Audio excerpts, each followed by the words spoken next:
What is up, everyone? Welcome to Cashflow and Coffee. I know me and Tyler have been taking way too long of breaks on this stuff because there were vacations and I was sick and I still kind of am sick. But we're back. We've got our coffee. Yeah, I keep getting like kind of sick. Although this time it's just a cold, so it's not that bad. If you're on Instagram, come on to YouTube if you want to ask questions. We'll post that in there. So yeah, come on to YouTube if you guys want to ask questions. And yeah, okay. Let's see. Do we have any questions? I have an idea. Interview a top tier PML. Okay. Would that be for Scorch the Fears? That message was sent at 7:18 p.m. So must have been, that probably means they commented on it a while ago. Right. I don't know if he is here anymore. So reminder to everyone who's on here, Cashflow and Coffee, what we do is we answer all of your real estate questions. So if you're on here and you have questions, let us know. And if not, I'm going to just do old ones until somebody has a question. Luke, what's up? My guy.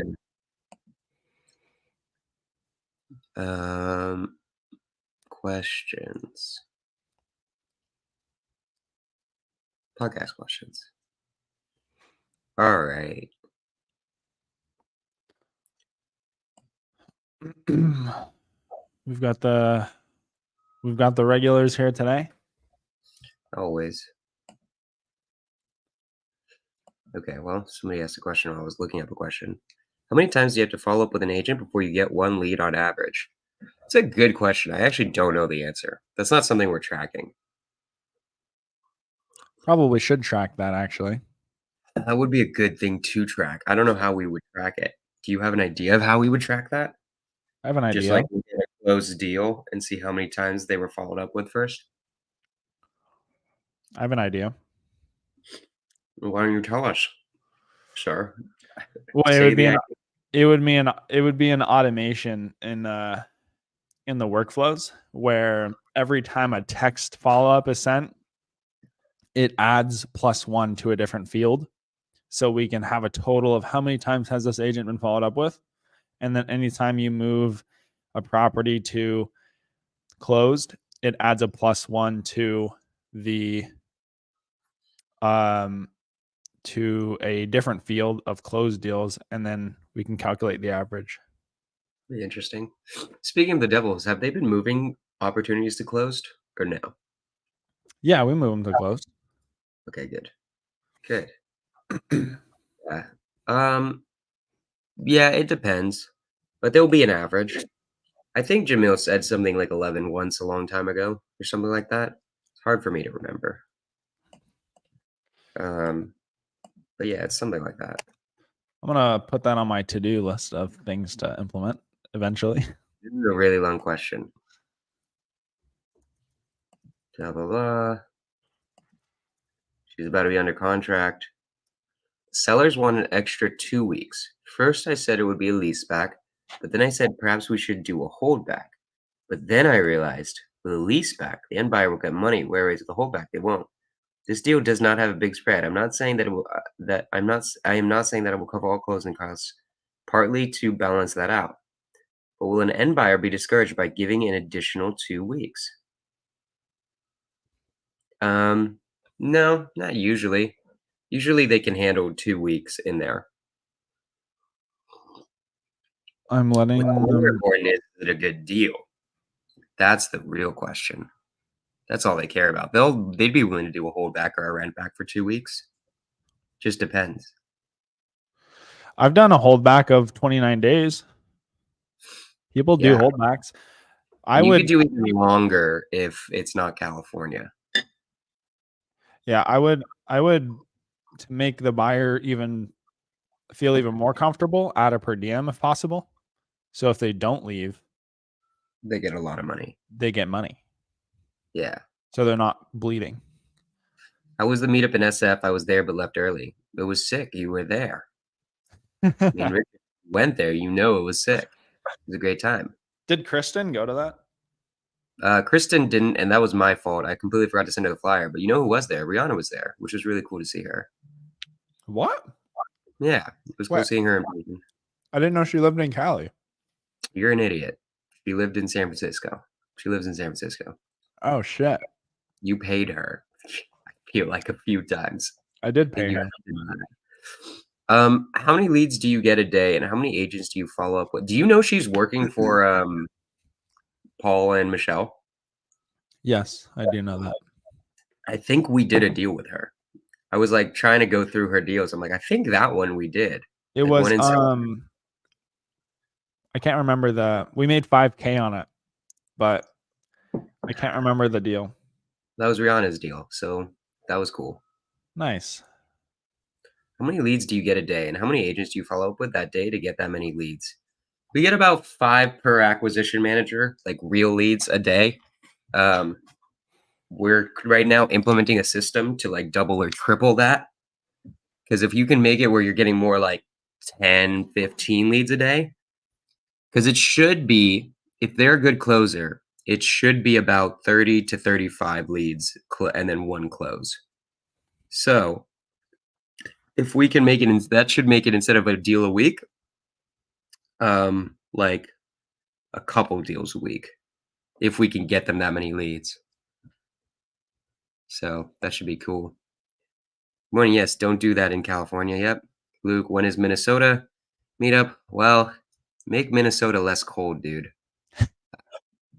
You got to figure that one out. California. Who goes to work Minnesota? on that one for me, and maybe I'll do a meetup in Minnesota, or have something real estate happen there. Look forward to meeting you in Southern CA. I would love to interview you on my YouTube channel. Colleen, anytime. Literally just DM me and I'll go on your YouTube channel at any point. Wait, that's this weekend. You're coming to LA. I'm coming tomorrow to LA, or today. I will be in Orange County today. Oh, shit. Today. We're going to be hanging out in Orange County, and then tomorrow is San Diego. I don't even think we're going to like stay in San Diego. I think we're going to be there for the meetup and then drive back to Orange County. And then we're going to be fucking around in LA and Orange County. Send me info on the LA one. I'll go to that. Why don't you look at my Instagram, dude? What, do you follow me? I don't have the app anymore. You say that, but then I see you post shit.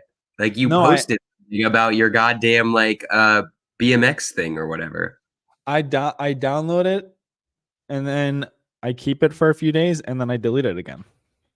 Well, anyways, yeah, I kind of fucked up. I think I was supposed to send Kristen the flyer and I completely forgot. That's all right. Yeah, it is what it is. Yeah. I mean, I'll send you info on the LA one. Is LA the last one? Yep.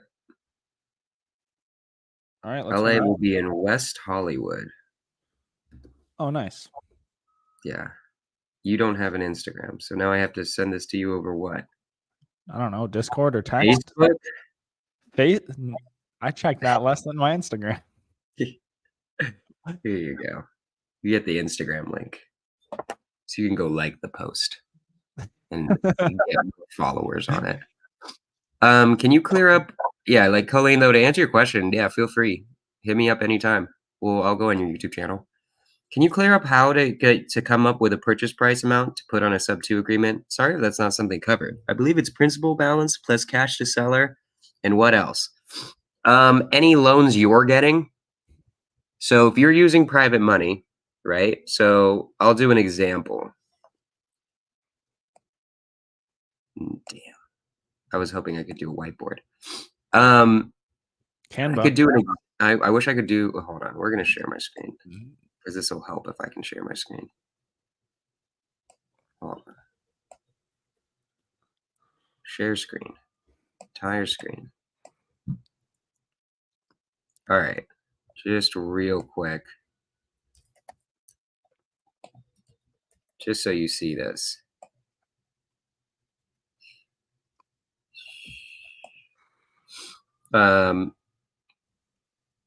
So let's say you're buying a $400,000 house. That's the mortgage. Now, It's not just cash to seller because that's what you put, right? It is 400,000 plus any loan, any liens. Really? Plus your entry fee.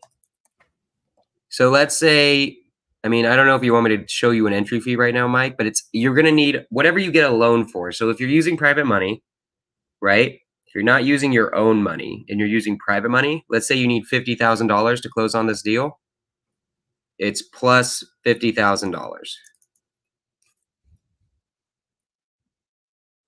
minus closing costs. Closing costs don't get put into the purchase price.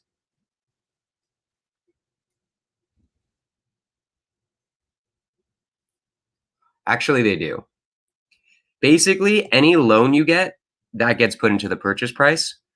Tyler remembers this when we were buying our sub 2. That's why they were getting annoyed because they're like, where the fuck is all this money going? And I'm like, it's none of your fucking business, to be honest, because there is a use for all this money. But they didn't like that the purchase price was getting inflated, right? That's how the purchase price works. Now, if you use your own money, this becomes way different. But it's really simple if you're using other people's money. If you use your own money, then it's like cash to seller. This is so like plus PML money or 400K. If this is your own money, it's like plus cash to seller plus liens slash arrears plus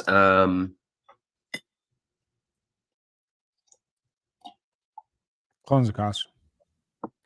No, that wouldn't go into the purchase price. I'm not even sure if arrears would go into the purchase price, to be honest. I actually don't think arrears would go into the purchase price. I think it would literally just be the cash to seller. Your purchase price. Why would the closing cost not go in the purchase price? Think about it. It's just not part of the purchase price. When we think about it for a cash deal, when we buy something for $400,000, but we say we're going to pay all closing costs, that doesn't mean the purchase price isn't it's not $400,000 plus closing costs. It's not like the real purchase price becomes $406,000. But closing costs are part of your entry fee. When you're using private money, it does, because the private money, when you use a loan, it has to, that has to be noted on the purchase price. But if it's not, so your entire entry fee is there if you're using private money. If you're not using private money, then it's not. Does that make sense? No. Wouldn't it just be everything else but private money? Okay, so basically, if you're using somebody else's money, by law, I'm just going to say by law to make this simpler. By law, your lender has to have their money shown in the purchase. Their money can't just not be in the purchase price. It can't just like disappear by law. You can't have a deed of trust for $50,000 and a deed of trust for $400,000 and the purchase price not be at least $450,000 by law. That's just a law. Let's just throw that out there. Now, if you're using your own cash, then you don't need to include it. Then you don't need to. Then it won't be included because you're really just paying for closing costs. All of them are different closing costs. Paying for arrears is a type of closing cost.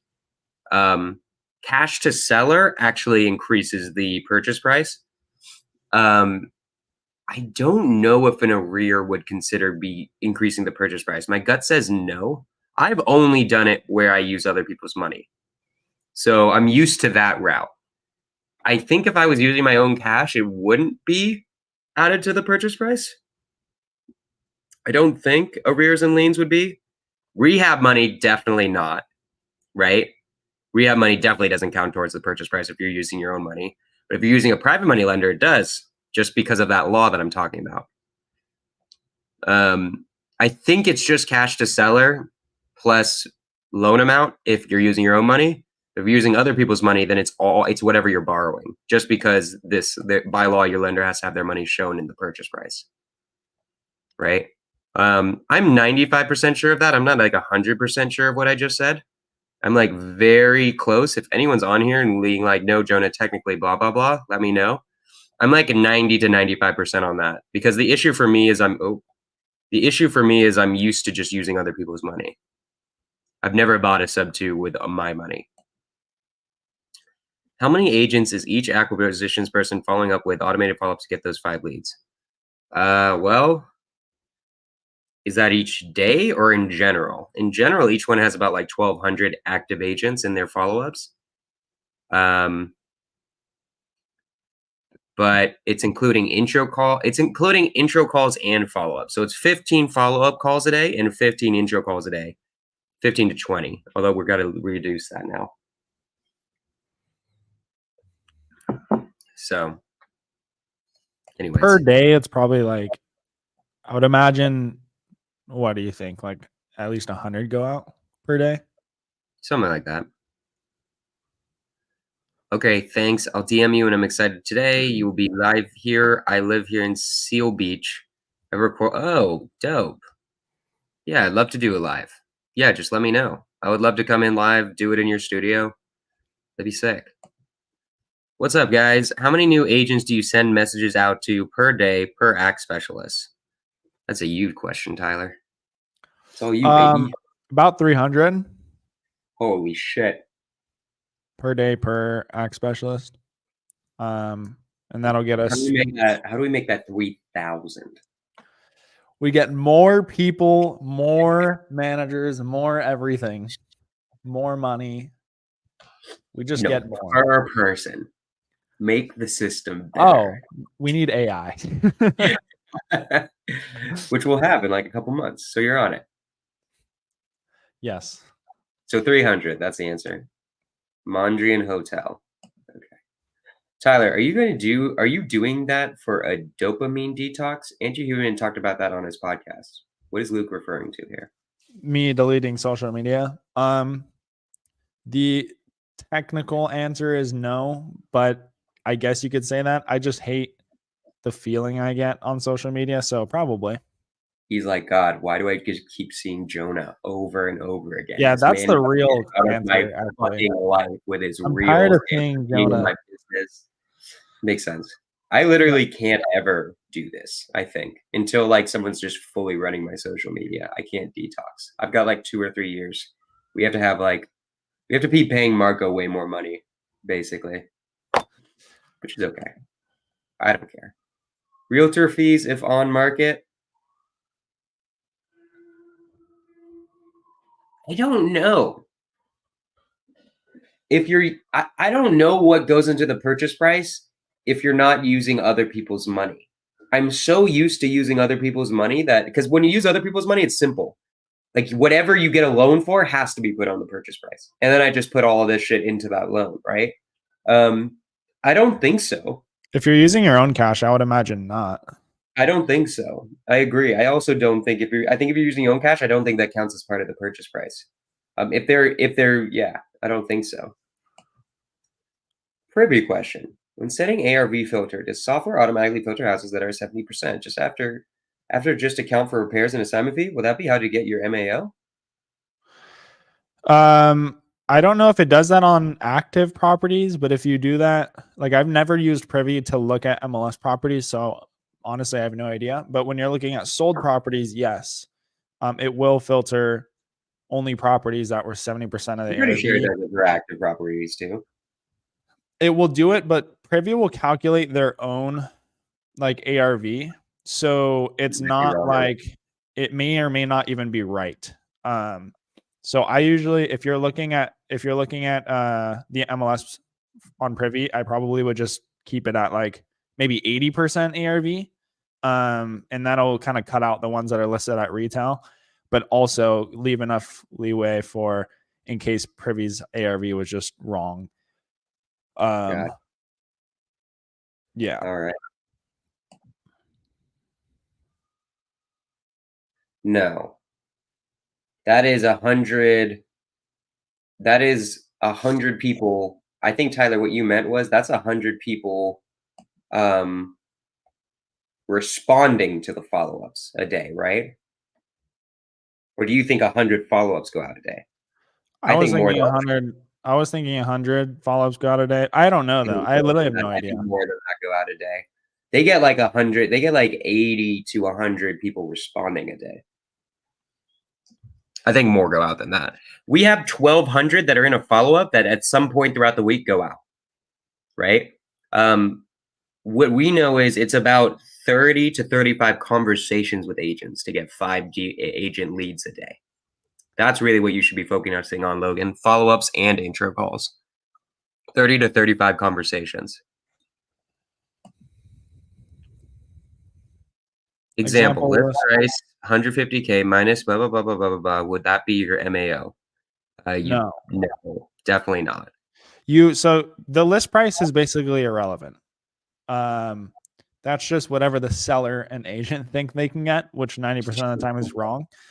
So you got to calculate you got to actually run comps to get an ARV, what it's going to resell for after it's fully renovated.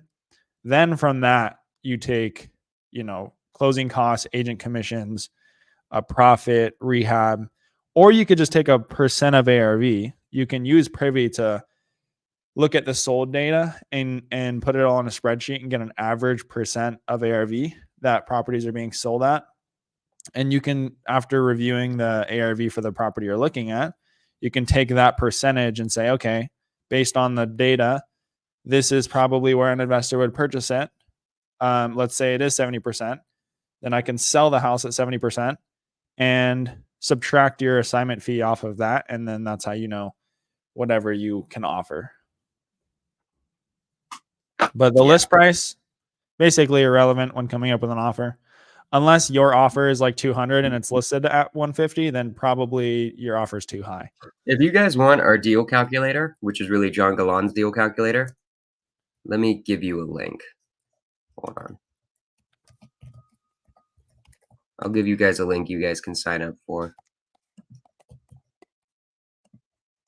Oh, shit. If you guys want that, you'll get our deal calculator for free. So just put that in there. I'll leave it up for a second. It's just my name.com/resources. You can sign up and that'll give you a deal calculator straight from us. Yeah, Roberto. How many texts do you send a day per acquisition? Didn't we answer that? I think we said 300. Yes. Yeah, we already answered that, Roberto. You got to come on in here at the beginning. Come on, my man. Come on, my man. Out of these 300 text blasted, how many intro calls does that give you? 15? At least 15 to 20 a day. Yeah. Which if you're doing it, I always say this, but if you're doing it yourself, you can make more. You could do more than that. Yeah, you could do way more than we do. What we have to do, because we have a team, is we have to set up appointments, which is friction, right? If you just get a response, you can immediately call them. So you could probably get like 30 to 40, to be honest. Yes. Yeah. Yep. Let's go. Came in late. All right. Unacceptable. Unacceptable, dude. How dare you come in late when we haven't done this for over a month? Okay. All right. Next question. Since nobody's asking any questions, it's going to be my own. It's with someone who is tripping on Instagram. Damn. Just wonder what's the best way to handle this. I'm thinking I would hold back 100K and then penalize them 5K for each additional day. I was like 5K a day. Holy shit. The 5K was a little steep. Blah, blah, blah.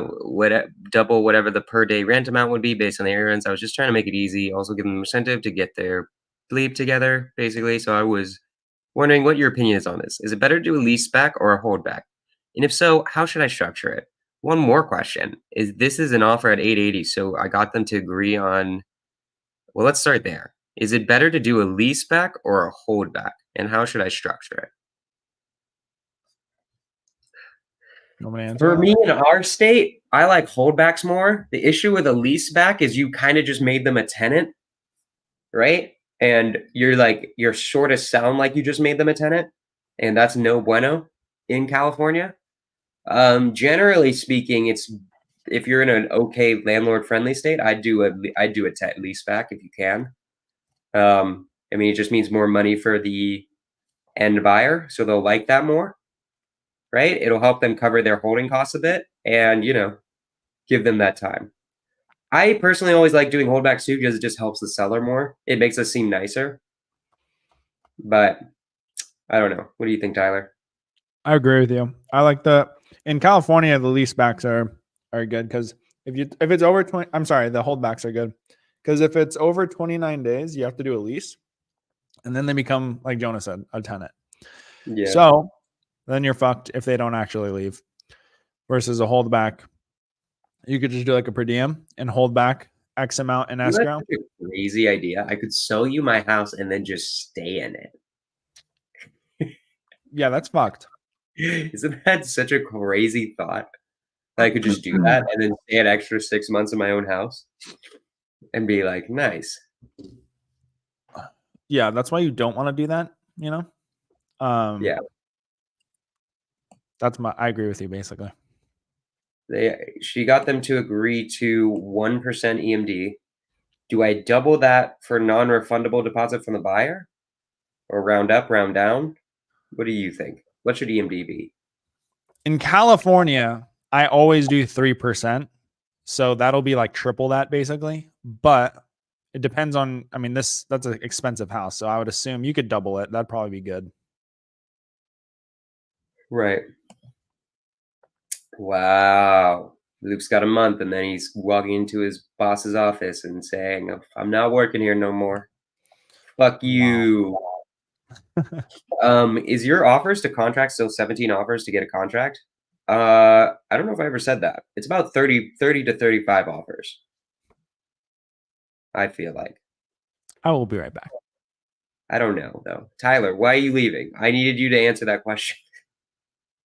I think it's $30 to $35, I believe, or 30 to 35 offers, right? Maybe 20 to 25 offers, I would say. I'd say 20 offers. It's going to be something like that. This is also something we don't track that Tyler probably should be tracking. What is your contract to close percent? We're at like 50 right now. I want to get to 80. We're at like 50% right now, though. I want to be more at like 80%.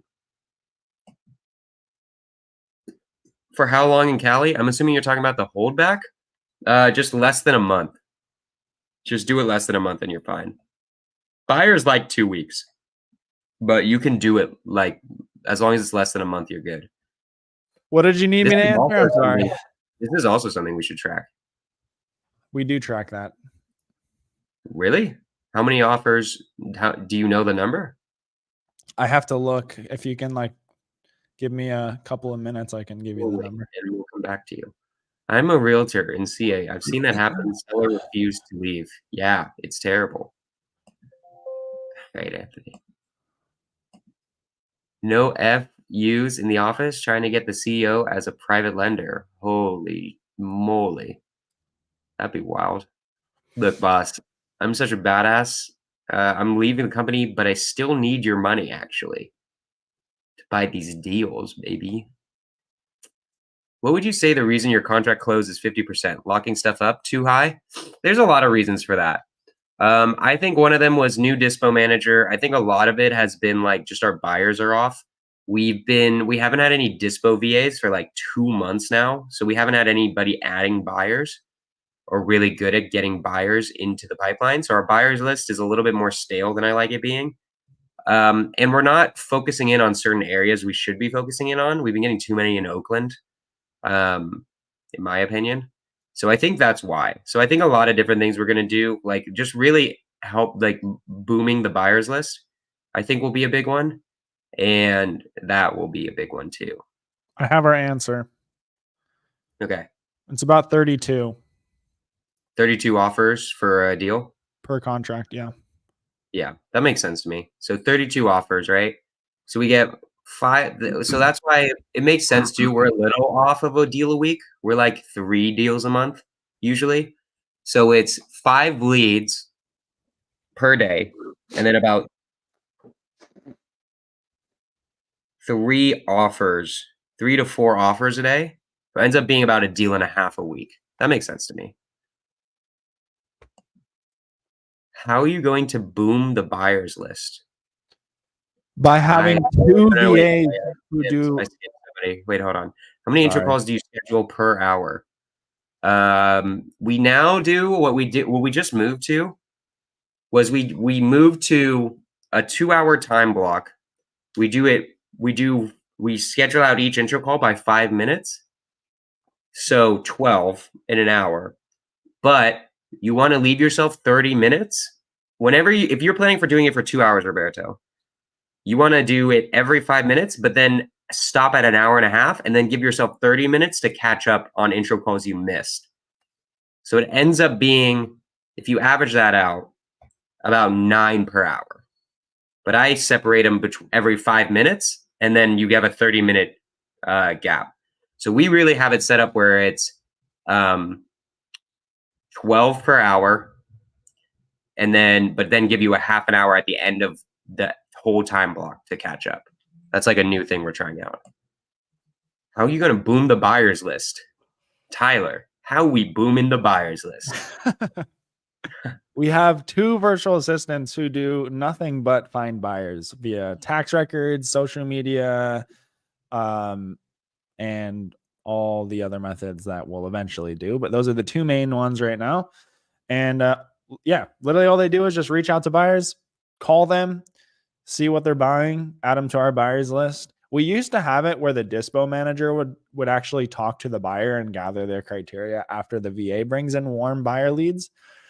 But it was taking too much time of our dispo manager. So we're just like, fuck it. Just have the VAs do all the conversations and we can bring in way more buyers. So that's how we're booming the buyers list, baby. Boom shakalaka. Do you have AI scheduling your intro calls now? Not yet, Luke. Our AI is in the works. We just have a high standard, right? We could release an AI, but it still sounds kind of weird. I could 100% give you guys an AI right now. It's just like Jonah said, it's not going to be top tier. Like when we release the AI, quality. I want it to be like, you guys just have to fucking plug and play and you're good. Like, that's it. You don't have to try to. We don't want weird issues happening. What's up, Jonah? Brand new Astro student. I got on it the day I listened to your podcast with Austin Z. Got on what? Simple Send? That would be sick. Thank you for all the great info you put out. I'm a brand new wholesaler in Indianapolis. Let's go, dude. Please give me some action AI steps to get my first deals. Trying on. Okay, don't worry about AI to get your first deal. Yeah, don't do the AI. Just don't worry about the AI. I don't know if you just mean action steps or specifically AI action steps. Wow, that's in your system automated? Yes, everything's automated. I already sound weird. That'd be fine. You're good, bro. Don't worry. Anthony. You don't sound like an AI.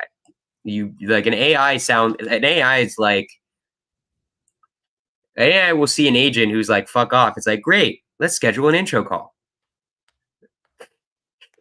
It's just not that great, Luke, yet. But don't worry, it's coming. I think he just meant action steps. I don't think he meant AI action steps. I think he just meant like real action steps. Alex, I think the best thing I can tell you, I don't know who you are. This question always depends on who you are.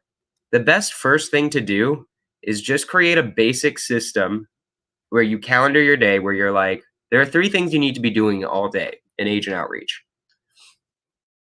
Prospecting, which means getting agents into your database. Something like Simple Send, you just get their phone numbers. That's done for 2 hours a day. Then you have to actually call them or send out texts, and then you're either going to send out texts or cold call them. Or if you buy our scraper, it could take 5 minutes to get an agent list, Well, sure. You can do that too. You can buy our scraper. Or then you're going to have to somehow talk to them, like 2 to 3 hours of intro calls. And then 3 hours of going through your leads and follow-up calls, right? So there's going to be there are 3 things. It's getting new agents' phone numbers, somehow contacting those new agents and doing an intro call, and then following up with those agents via text or calls every 2 weeks and going through leads. Okay. I would recommend a system like Simple Send. I can give you an honest review and offer systems I've used. I still want to know Luke's honest review. I don't know. I'm like wondering, like, Luke, what if he's just like saying it's terrible to everyone and like. Can you put this in the chat because it's not letting me? I'm gonna DM it to you on Discord. What is it? It's the scraper Wait, link. Scraper link, baby. So this is a cool scraper. There's a video on how to use it, guys. It's pretty dope. Tyler, talk about it real quick. I'm gonna. Yeah. So essentially, what the scraper will do, it's literally just a Google Chrome extension. It's super easy to use. You install it once. We charge a one-time fee just for the scraper. After that, you have it for life. And then essentially what it does is you can visit websites like realtor.com, zillow.com, homes.com, and then we're soon going to be adding a couple of other websites on there. And you can scrape agent lists from realtor.com for free. And it will just literally, click one button and then it just downloads them into an Excel sheet after you click stop. And it's already in the format that you need to upload into the CRM to start doing outreach. Literally just takes a few minutes and you can get hundreds or thousands of agents. If you go on homes.com, you can filter by MLS listings that are active. You'll get the address, the listing agent, and their names and their phone numbers. You can also go on sold listings on homes.com, and you can actually scrape the listing agent for those properties and the buyer's agent for those properties. If you guys go to that website right there that Jonah just put, it's on the screen, you'll be able to see, number one, some information of the scraper, and then there's a quick video of me showing you how the scraper actually works so you know what I'm talking about. But it is definitely worth it and will save you a lot of time, and you're not going to have to, pay for lists over and over. You just pay one time for the scraper, and then you're good to go. Does this link right into my Simple Send account? So it's a separate product, Luke. It's a Chrome extension, but literally what it will do is just download the Excel sheet for you or the CSV sheet for you, so you can just import it into Simple Send. So it's super easy. What do I utilize the scraper for? Getting agents, getting their phone numbers, getting their names, getting property addresses off the MLS. And then you'd use those agents to reach out to. So Luke, you should not use that link to buy it. Right, Tyler? Shouldn't he, if he wants a link to a Simple Send account, he should buy it in the Simple Send account, right? No. They don't. They're separate products. Oh. They're not like actually linked into each other. Can't you buy it in Simple Send? No. Wait, how the fuck are people buying it? From the website. From this website? Yes. Oh, I thought you showed a whole thing where it was in Simple Send. Okay, never mind. So no, I guess not. It's a Simple Send scraper, so like it's branded as Simple Send, but it's a Chrome extension. It's impossible to implement it into the CRM. Maybe it's not impossible. Maybe you just have a bad mindset. All right. What do you use? That's like, did you make the scraper? This is my integrator. This is my visionary integrator. It's like, what if it actually is possible? And probably like 80 to 85% of the time, Tyler's like, wait a minute, it is possible. I just had to look for 5 seconds. No. Okay, what do you utilize the scraper for? Oh, we already talked about that. You just said that. Would the scraper work with buyers in Privy? No, not at the moment. Why don't we make one, though? Hit the same guy up who made that one to do it for buyers. It's the buyers thing could be good, but it still would have to skip trace all of them. So I don't know how possible that would be. If Open Corporates can do it, that guy can do it. But that's a manual thing. You have to implement. You have to actually, and then you have to go to True People Search. Agents' phone numbers are just out there. We don't need to skip trace it. Luke, pulling LLCs out of it in bulk would be useless because all you have is the LLCs. You still have to go through Open Corporates to get the owner, then True People Search to get the phone number. It's not useless. Even if it wouldn't be as worth it, but it would be cool to have like a list of all the best LLCs, and then you have to go skip trace them. It's not like completely. Yeah, I guess it's not useless, but it would still be a lot of manual work. It's just not as cool as this other scraper. Is Jonah wearing a Scorch the Fears jumpsuit? No. That would be sick. Wait, you have? That would be cool. Are you wearing one or no? No. What do you mean? Do you think I'm wearing a jumpsuit right now? Oh, it's because I'm matching. It's because I have the same hoodie and pants on. The same color. All right, we're at 8:50. Like that and put the little logo right here, you know? Be cool. I got invited. I don't know if I told you this, Tyler. Some sub 2 students just like put me on a flyer for their event because somebody told me, I told them that I'd be coming. I'm definitely not going, right? But that would be where the jumpsuit would be good because it's like a skydiving thing in Florida. And I'm like, I don't want to do that. And I don't want to go to Florida. Tell them to stand up. Yeah, it's because I'm wearing sweatpants that are matching with my jacket, with my sweater.